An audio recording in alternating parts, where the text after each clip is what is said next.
मिताली, ये देखो, दूध की मलाई को ऐसे अच्छे से पकाकर उससे शुद्ध देसी घी बनाया जाता है। ठीक है दादी माँ। अचार बनाने के लिए ये बहुत जरूरी है कि हम आम को बहुत अच्छे से सुखाएं। क्यों दादी माँ? क्योंकि अगर आम में थोड़ी भी नमी रह गई तो मसाले मिलाने के बाद स्वाद अच्छा नहीं होता। ठीक है दादी माँ, मैं समझ गई। इसी तरह मिताली अपनी दादी माँ से कई चीजें बनाना सीखा करती थी। मिताली को खाना बनाना बहुत पसंद था।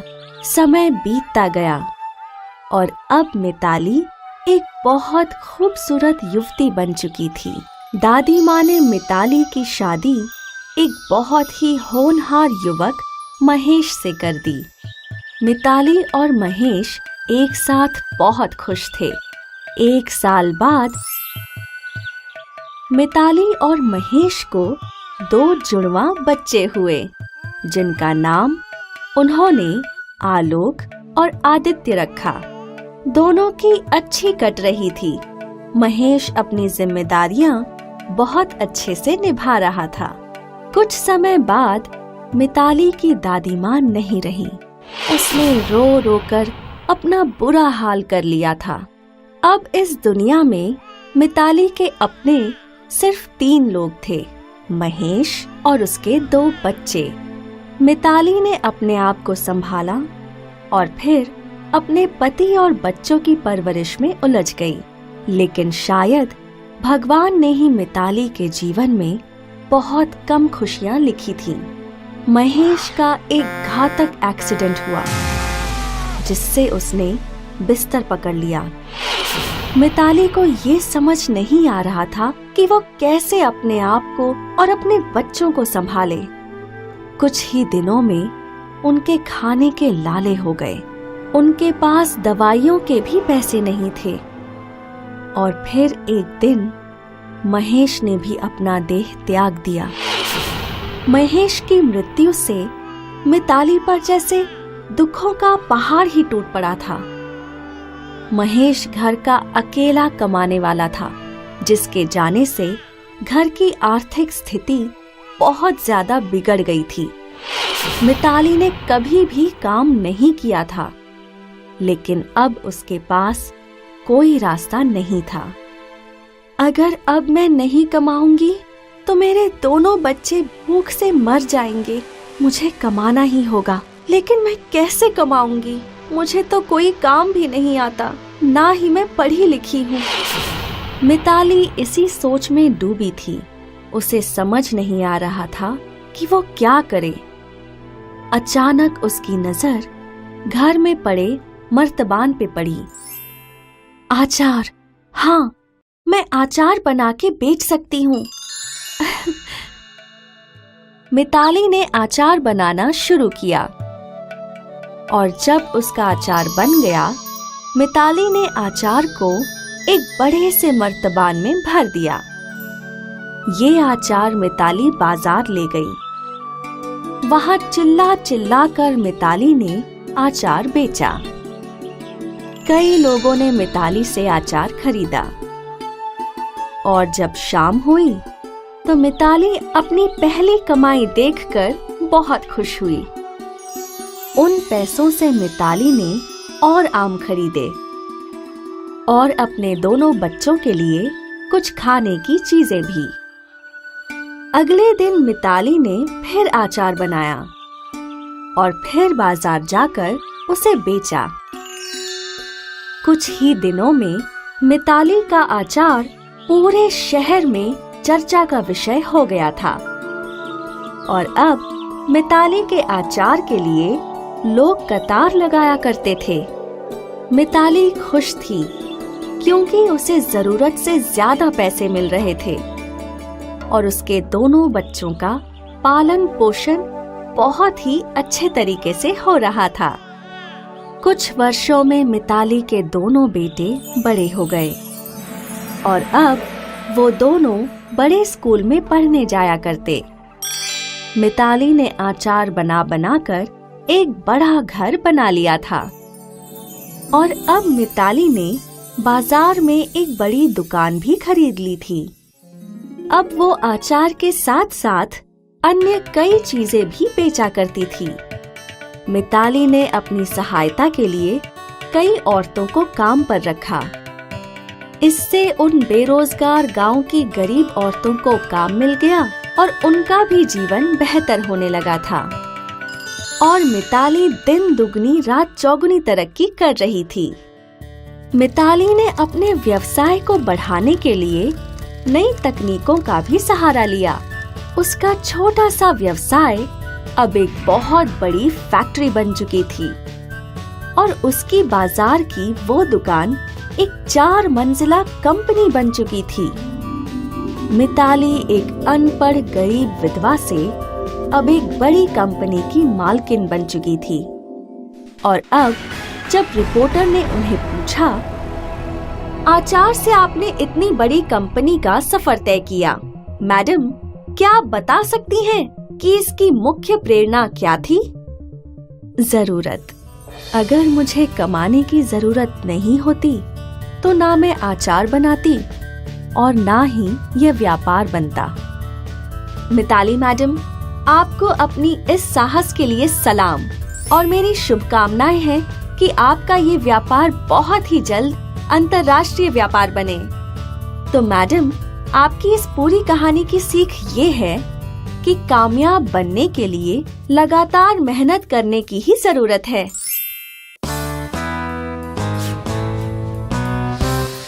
सब्जी ले लो, ताजी ताजी सब्जी ले लो, लाल टमाटर, हरी खुशबूदार सब्जियां। मीरा गांव-गांव घूम-घूम कर सब्जियां बेचा करती थी। रोज गांव में घूमते वक्त उसकी नजर एक सब्जियों के बगीचे पे पड़ा करती थी। कितने वर्ष हो गए मैं ये सब्जियों का बगीचा देख ही रही हूँ। मीरा का सपना था कि वो उस बगीचे को खरीद ले और वहाँ खुद ही सब्जियां उगाए, लेकिन मीरा की परिस्थिति उसका साथ नहीं देती थी। मीरा का एक छोटा बेटा था जिसके पालन पोषण की पूरी जिम्मेदारी मीरा पर थी, क्योंकि मीरा के पति कुछ साल पहले स्वर्ग सिधार गए थे। एक दिन की बात है।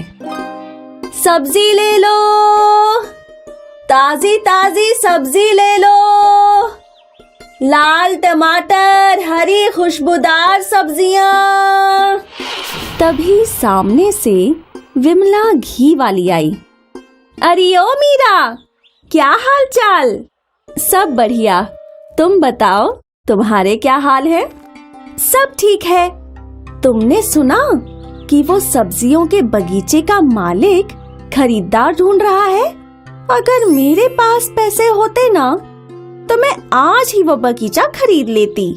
मीरा को वो सब्जियों का बगीचा इतना पसंद था कि वो सीधे बगीचे के मालिक के पास पहुंची। सेठ जी, सुना है आप बगीचा बेचना चाहते हैं?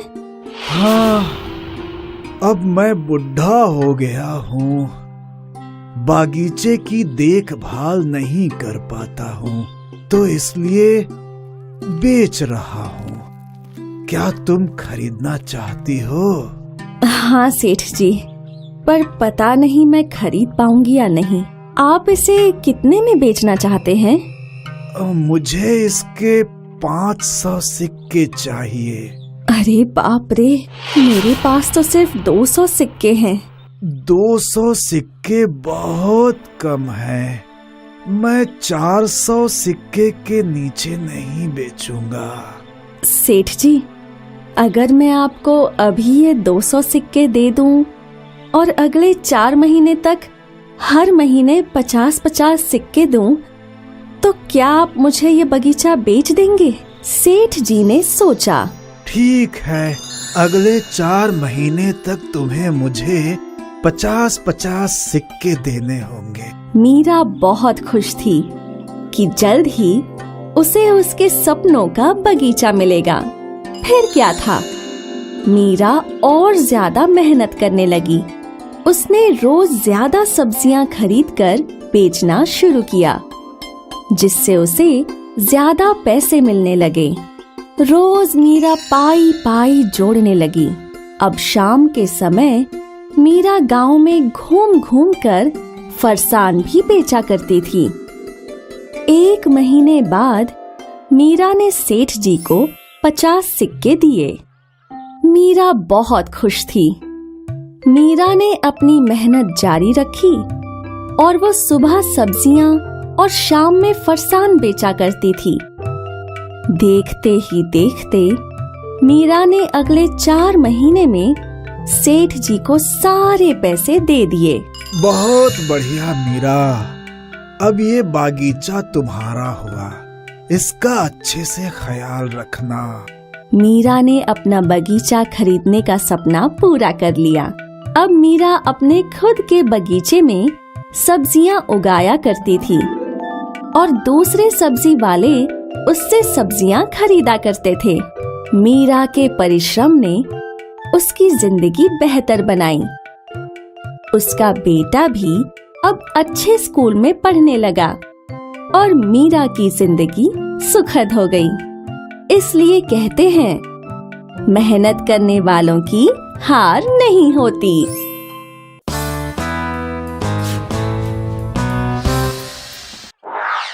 एक गांव में लीला नाम की एक दूध वाली थी। लीला के पास 2 गाय थीं, जिनसे वो रोज दूध इकट्ठा किया करती थी।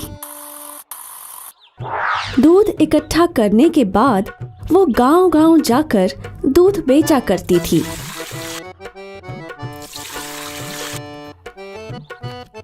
लीला की एक सहेली थी, मीना, जिसकी शादी गांव के एक बड़े व्यापारी से हुई थी।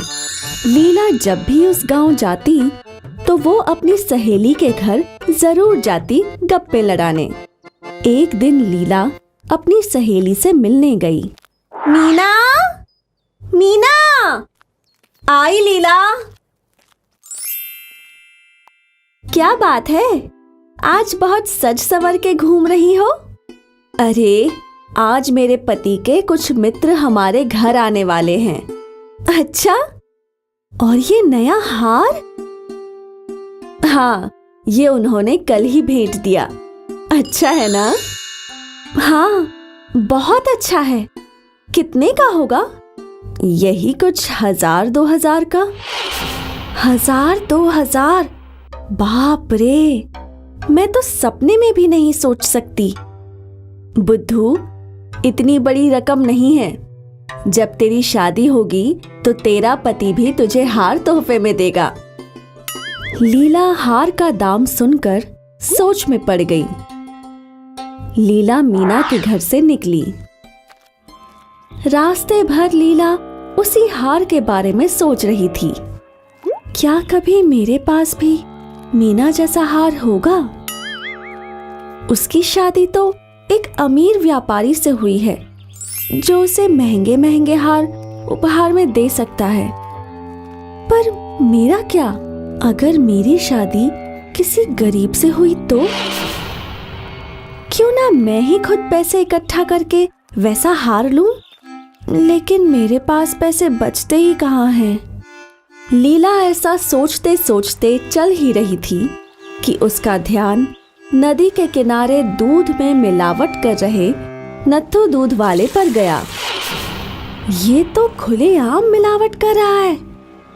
इसके पास 2-2 घर भी हैं। शायद मुझे भी इसी की तरह दूध में पानी मिलाकर बेचना चाहिए।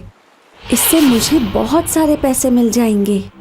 ऐसा सोच लीला बहुत खुश थी। अगले दिन लीला ने रोज की तरह गायों से दूध इकट्ठा किया और फिर उसने उसमें आधा पानी मिलाया। लीला ये दूध लेकर गांव गई। उसने ये दूध गांव वालों को बेचा और अब उसके पास दुगने पैसे थे। अरे वाह! आज तो मैंने दुगने पैसे कमाए हैं। अगर ऐसा ही चलता रहा तो मैं जल्दी हार खरीद पाऊंगी। लीला फिर रोज दूध में पानी मिलाने लगी और बेचने लगी। वो बहुत खुश थी क्योंकि अब वो ज्यादा पैसे कमा रही थी। एक दिन की बात है, लीला नदी के तट पर बैठकर अपने कमाए हुए पैसे गिन रही थी। 201, 202, 203। अरे वाह, मेरे पास तो 200 से ज्यादा पैसे हैं, वो भी एक महीने में। इसका मतलब और 5 महीने में मैं वो हार खरीद पाऊंगी। लीला बहुत खुश थी। उसने नदी के किनारे आराम करने की सोची। जब लीला नदी के किनारे सो रही थी, तभी वहां एक बंदर आया और उसने लीला की पैसे की पोटली उठा ली। लीला की आंख खुल गई। मेरे पैसे वापस दो। बंदर ने वो पोटली पानी में फेंक दी। फिर लीला फूट फूट कर रोने लगी। अरे मेरे पैसे, मुझे मेरे पैसे वापस दे दो। कोई मुझे मेरे पैसे वापस दे दो। तभी वहां जल देवता प्रकट हुए। क्या हुआ लीला? मेरे पैसों की पोटली नदी में गिर गई। तुम्हारे पैसे? हाँ, मेरी मेहनत के पैसे। क्या तुमने सच में मेहनत की थी? मैंने उस हार के लिए। वो तुम्हारे मेहनत के पैसे नहीं थे, इसलिए वो तुम्हें नहीं मिलेंगे। तुमने दूध में मिलावट करके दूसरों को ठग के वो पैसे कमाए थे। वो पाप की कमाई थी।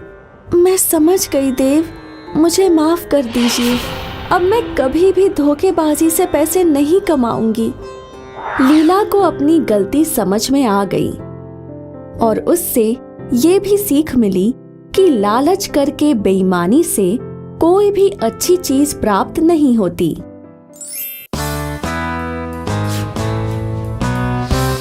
नंदीपुर में एक ही किराने की दुकान थी जिसकी मालकिन थी नंदा।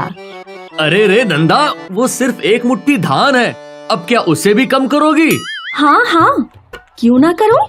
ऐसे अगर दिन भर में सभी को एक एक मुट्ठी धान ज्यादा देती रही तो मेरा दिवाला ही निकल जाएगा। पूरे नंदीपुर में नंदा की कंजूसी की चर्चा हुआ करती थी। नंदा का अपने पति धानीराम पर भी दबदबा था और उनके बेटे दीपक की भी कभी कोई इच्छा पूरी नहीं हुई। पापा, अगले महीने मेरा जन्मदिन है। आपने कहा था कि आप मेरे लिए एक नई साइकिल लाएंगे। आप इस बार जरूर लाओगे ना? कोई जरूरत नहीं है नई साइकिल की। लेकिन आपने कहा था। बच्चे का बड़ा मन है तो ले आते हैं ना। नई साइकिल विकल्प बस पैसों की बर्बादी है और अभी 4 साल पहले ही तो इसे साइकिल दी थी। लेकिन माँ, 4 साल पहले मैं इतना सा था और अब मैं बड़ा हो चुका हूँ। अब मैं वो साइकिल नहीं चला सकता। हा, बड़े आए मुझे सिखाने वाले कि तुम बड़े हो गए हो, जैसे मैं तो कभी बच्ची थी ही नहीं। लेकिन माँ, मेरी बात तो सुनो। मैंने कह दिया ना, बस। बेचारा दीपक अपने पापा की ओर देखता रहा, लेकिन मजाल हो उनकी कि वो नंदा के सामने अपनी बात मनवा सके। और फिर रूठ कर दीपक घर के बाहर चला गया। उदास दीपक एक पेड़ के नीचे बैठा था जब उसके 2 दोस्त नकुल और सोहम वहाँ आए। क्या हुआ? क्या मम्मी पापा ने पिटाई की? नहीं। फिर क्या हुआ जो यहाँ मुंह लटका के बैठे हो? और क्या होगा? इस बार भी माँ ने नई साइकिल लाने से मना कर दिया। तुम और तुम्हारी माँ, वो इतनी कंजूस क्यों है पता नहीं। हमारी गांव में इतनी बड़ी दुकान है और एक मैं हूँ। जिसे रोज एक चॉकलेट खाना भी नसीब नहीं होता। तो क्या बिना बताए खा लो? नहीं नहीं, अगर माँ को पता चला तो बहुत अच्छे से पिटाई होगी। ना रे बाबा ना, मुझे मार नहीं खानी। अच्छा ठीक है, ये लो तुम मेरी टॉफी खा लो, मैं पापा को बोल के और मंगवा लूंगा। दीपक ने अपने दोस्त की टॉफी खा ली और वो घर की ओर लौट आया। घर लौटकर वो अपने पापा के पास बैठकर उन्हें साइकिल के लिए मनाने लगा। क्या कानाफूसी चल रही है तुम दोनों की? कुछ भी तो नहीं। ठीक है, आओ खाना लग गया है। नंदा ने तीनों के लिए खाना परोसा और तीनों की प्लेटों में उसने गिनकर 2-2 रोटियां ही डाली। तीनों ने खाना शुरू किया। कुछ देर बाद, नंदा थोड़ा घी दे दो। घी तो भर भर के डाला है मैंने रोटियों में। थोड़ा और दे दो। नहीं नहीं, बिल्कुल नहीं। तुम्हें पता है ना घी कितना महंगा है?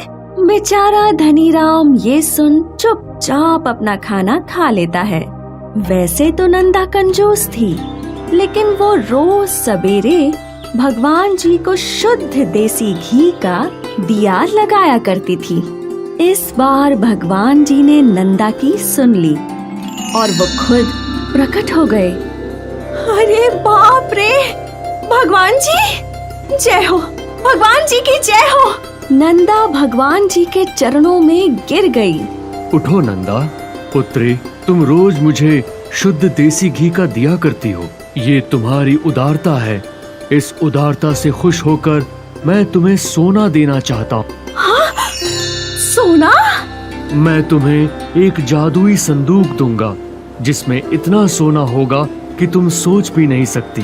हाँ, लेकिन मेरी एक शर्त है, अगर तुम्हारे पास कोई भी पैसे मांगने आया और तुमने अपनी कंजूसी के कारण उसे मना किया तो जादुई संदूक गायब हो जाएगा। क्या तुम्हें मंजूर है? हाँ हाँ, इतना सारा सोना होगा तो कौन पैसे देने के लिए सोचेगा। भगवान जी मुस्कुराए और उन्होंने नंदा को वो जादुई संदूक दे दिया। जैसे ही नंदा ने वो जादुई संदूक खोला तो उसकी आंखें फटी की फटी रह गईं।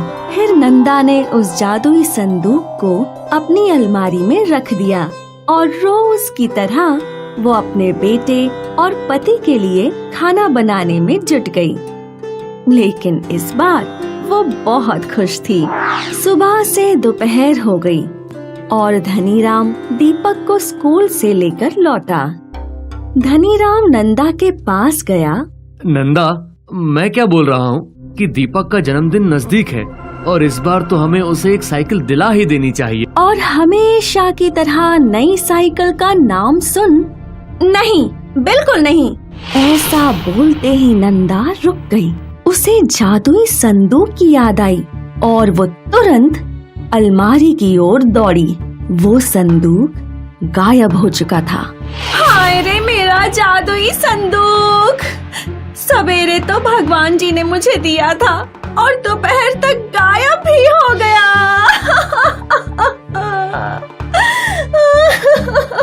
फिर नंदा ने धनीराम और दीपक को सुबह की घटना बताई और वो जोर जोर से रोने लगी।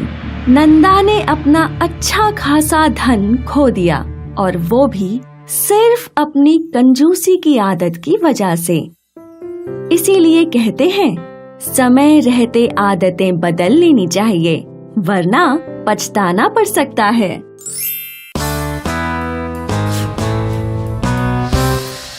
घी ले लो, शुद्ध देसी गाय का घी ले लो, घी ले लो। ओह विमला, 1 किलो घी तोल दो। क्या दीदी, सिर्फ 1 किलो? देखिए आप कितनी पतली होती जा रही हैं। थोड़ा रोटी पे घी लगा के खाया कीजिए और फिर देखिए आपकी तबीयत कितनी मस्त हो जाएगी।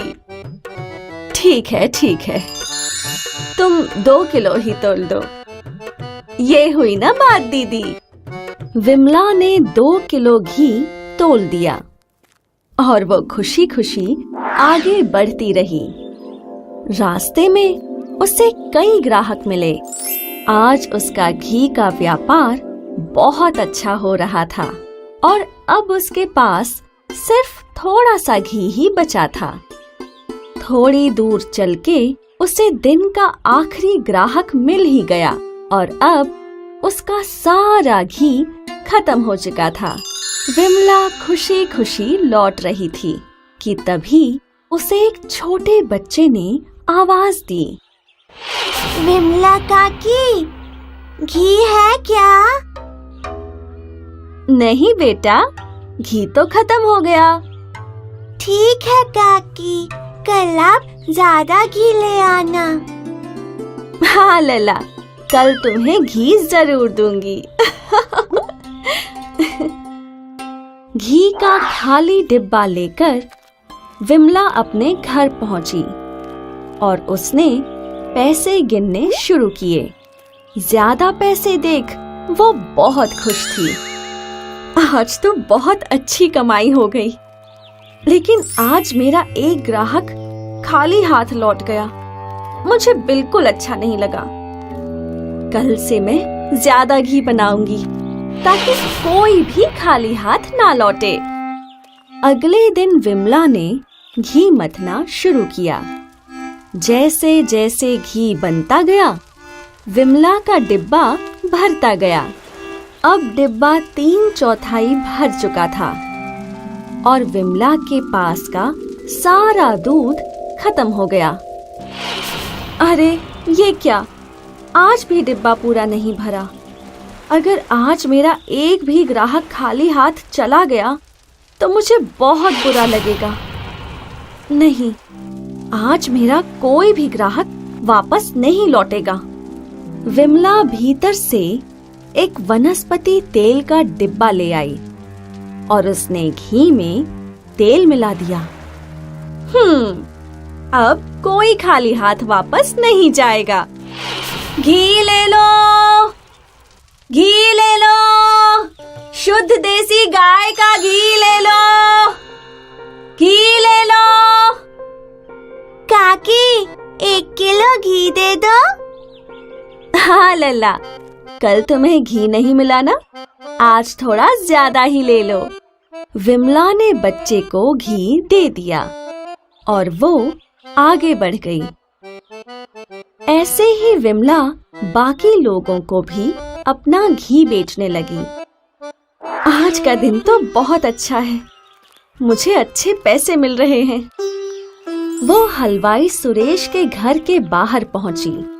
घी ले लो, घी ले लो। विमला दीदी, 3 किलो घी दे दो। हाँ हाँ सुरेश, लेकिन आज 3 किलो? कोई दावत है क्या? हाँ, मुखिया जी के घर में दावत है, उन्हीं के लिए गाजर का हलवा बना रहा हूँ। अच्छी बात है। विमला ने 3 किलो घी दे दिया और वो वहाँ से चली गई। विमला खुश थी कि आज उसका कोई भी ग्राहक खाली हाथ नहीं लौटा। हलवाई सुरेश ने गाजर का हलवा बनाया और अब वो हंडी लेकर मुखिया जी के घर पहुंचा। मुखिया जी के घर पर बहुत सारे लोग भोजन के लिए आए थे। हलवाई सुरेश ने उन्हें अपना हलवा परोसा। उनमें से एक व्यक्ति ने वो हलवा खाया। भाई सुरेश, क्या हो गया आज तुम्हारे हलवे को? पहले जैसा स्वाद ही नहीं है इसमें तो। लगता है आज सुरेश का ध्यान भटक गया था। नहीं नहीं, लगता है मुखिया जी ने सुरेश को पैसे नहीं दिए। सभी लोग हंसने लगे और मुखिया जी सुरेश को घूरने लगे। अब सुरेश ने हलवा चखा तो उसे कुछ गड़बड़ लगी। उसने फिर से हलवा चखा।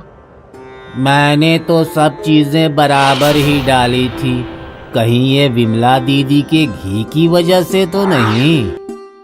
अगले दिन सुरेश विमला के घर पहुंचा। वहां उसने देखा कि विमला घी में वनस्पति का तेल मिला रही थी। विमला दीदी, इतनी बड़ी धोखाधड़ी! आप शुद्ध घी में वनस्पति तेल मिला रही हैं। आप धोखेबाज हैं। आपके कारण आज पहली बार गांव वालों ने मेरे हलवे की खिल्ली उड़ाई। मैं सारे गांव वालों को तुम्हारी धोखाधड़ी के बारे में बता दूंगा। अरे सुरेश, मेरी बात तो सुनो। सुरेश ने विमला की बात नहीं सुनी और वो वहां से चला गया।